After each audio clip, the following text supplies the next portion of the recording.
सब एक हो जाओ,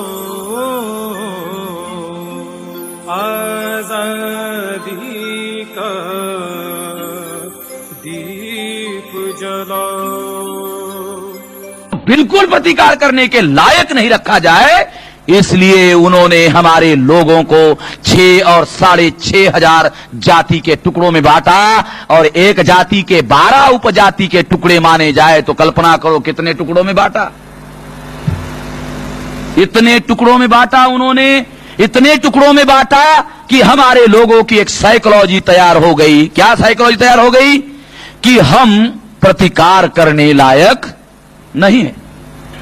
हर आदमी देखिए, हर जाति का आदमी एक बात, कॉमन बात करता है, हम प्रतिकार करने लायक नहीं है।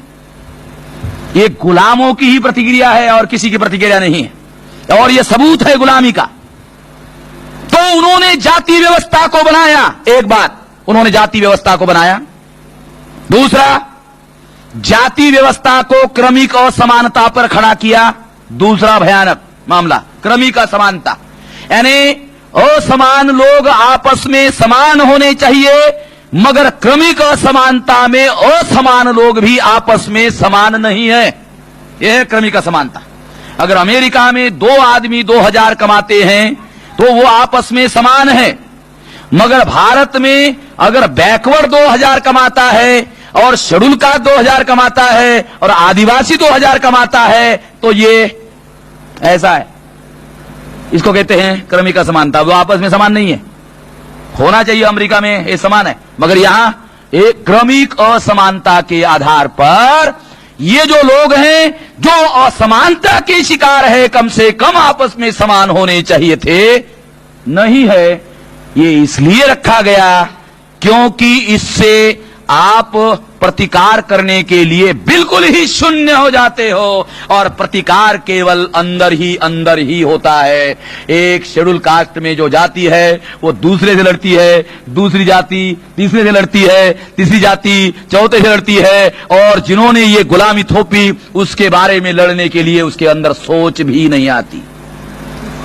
दूसरी बात की उन्होंने एक जाति व्यवस्था के बना टुकड़े बनाए, दूसरा क्रमिक असमानता का निर्माण किया।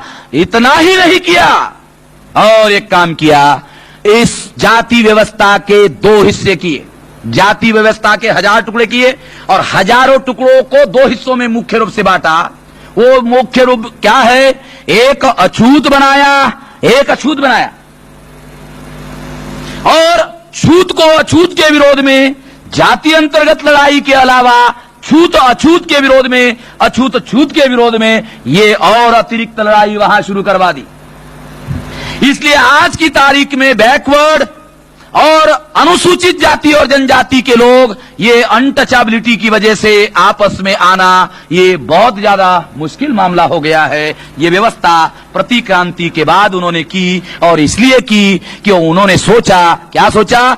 बुद्धा ने जो क्रांति की उससे उन्होंने सबक सीखा कि ये बिल्कुल ही अब आने वाले समय में बिल्कुल प्रतिकार करने लायक नहीं रहना चाहिए, और हजारों साल तक ये गुलाम ही बने रहने चाहिए। इसके लिए उन्होंने जाति व्यवस्था का निर्माण किया। मगर जाति व्यवस्था से ब्राह्मणों के सामने कई किस्म के संकट खड़े हुए। डीएनए के आधार पर सिद्ध किया जा सकता है, ये जाति व्यवस्था का मामला भी डीएनए के आधार पर सिद्ध किया जा सकता है, क्योंकि ये कितनी आश्चर्यजनक बात है। वर्ण व्यवस्था में जो ब्राह्मण हैं वो ब्राह्मण वर्ण भी है, जाति भी है, मगर हमारे जो शूद्र वर्ण हैं वो छूत अछूत में डिवाइड हुए, फिर उसके जाति जाति के टुकड़े हुए, मगर ब्राह्मण जाति भी रहा, वर्ण भी रहा। ये सिद्ध करता है निर्माण करता ब्राह्मण है, क्योंकि जिसने निर्माण किया उसने अपने को विभाजित नहीं होने दिया, बाकी सभी को विभाजित किया। ये बात इससे प्रमाणित होती है। इस तरह से हम देखते हैं एक और मूलभूत बात कि इस जातिवाद, जाति को बनाए रखना एक संकट हो गया, क्योंकि जाति को बनाए रखने के साथ ब्राह्मणों की सुप्रीमेसी जुड़ी हुई है। इसलिए ब्राह्मणों के सामने हमेशा संकट रहा कि इस जाति व्यवस्था को कैसे बनाए रखा जाए। उनके सामने हमेशा